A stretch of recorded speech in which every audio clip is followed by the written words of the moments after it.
Okay, let's talk about the investment process.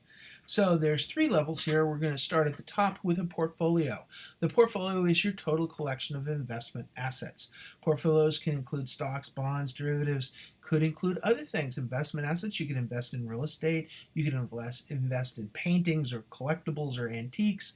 There's lots of things that could be in your portfolio. They could be real assets, they could be financial assets.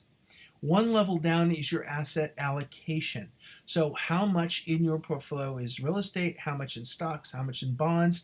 That's one level of allocation. You can dig into that a little bit more and say, in your stock portfolio, how much of it is allocated into, say, risky stocks or tech stocks, and how much of it is invested in safer stocks such as utility stocks. You could break it out that way if you chose to.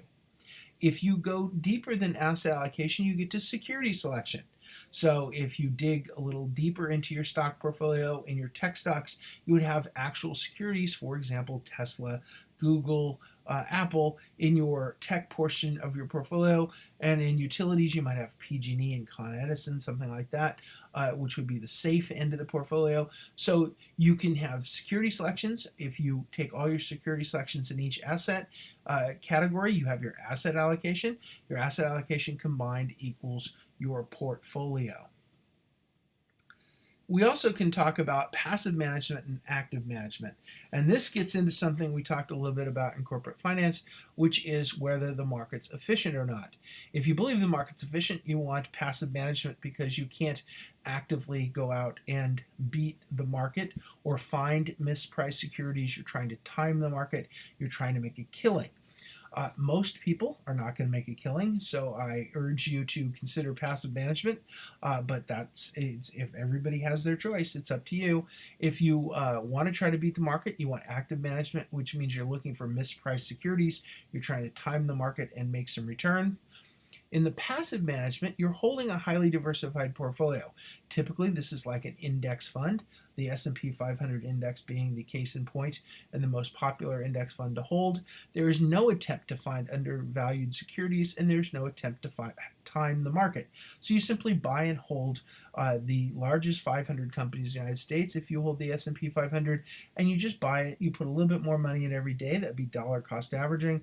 Not every day, but every paycheck or whatever period you want to use. That'd be dollar cost averaging. So you diversify across price, you diversify across 500 companies, and that would be a passive strategy that didn't require any thought. You could just put it on autopilot. Active management is I'm trying to pick winners. So if you think Facebook stock's going up, then you put your money into it and watch that stock. That's active management. Can you make a lot of money in active management? Yes, you can. Can you lose a lot of money in active management? Yes, you can. That is not to say that passive management doesn't have losses. Clearly, the stock market went down in the financial crisis, and there were losses for sure. The market's come back since then. Active managers may have made a killing or may have lost their shirt. Passive managers, if they kept holding on when the market was low and they kept putting their money in on a regular basis, they were buying low and now the prices are high. So they actually made money off of that downturn in the market. The players in the market, so there's two main players, the demanders of capital, that's the firms. The firms need money to build buildings and buy machines and hire employees, etc. So the firms demand capital. And then the suppliers of capital are the households, the people that are lending money to the bondholders, the people who are buying stocks. And they're the suppliers of capital. They're offsetting their future consumption or current consumption by investing in something so they will have future consumption. So they're holding their money, they're saving their money, and they're supplying money to the demanders of capital, the firms. Now, governments play a role in this as well. And as you know, governments can borrow or lend money. The government borrows money through the Treasury Department, the federal government, and of course it borrows in state and local governments as well through bond offerings, etc. And then of course it lends money to different entities at different times and is the lender of last resort in the Federal Reserve and so on. So the players involved in the market, basically the firms want to take the money and invest it and use it for buying real assets so they can produce goods and services. The suppliers of capital are the households. They want to save their money and invest it wisely so that they can have more future consumption than they are now. And governments do a little bit of both. The players also need some help in the game because they are not going to know each other. For example, if you wanted to buy a bond, it would be hard to run around and say, excuse me, I have a bond, I have a bond, I have a bond.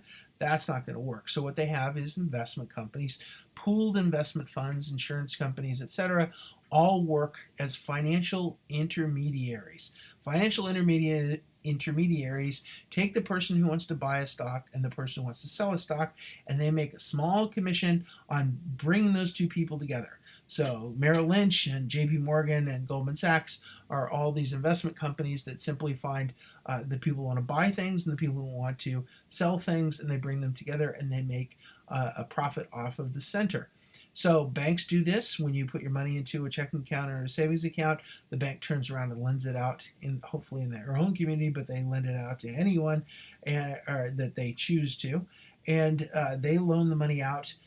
So you're giving the supplier of capital as the person who puts the checking account and so on in, and they turn around and lend that out to a demander of capital. So a firm, it could be a small firm, a company, the local restaurant, the local dry cleaner, etc. They all need money to run their businesses, so they use local banks. Insurance companies do the same thing. Warren Buffett has Berkshire Hathaway, which has a huge insurance arm, Geico, as well as General Re and other insurance companies.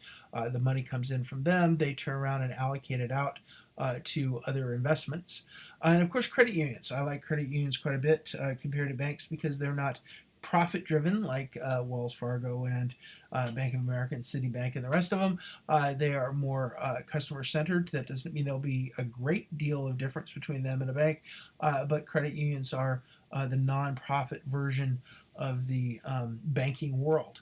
So those are the players. You have the people who want to save their money and invest, and the other people who want to take the money and either stock and sell you ownership or borrow money through bonds.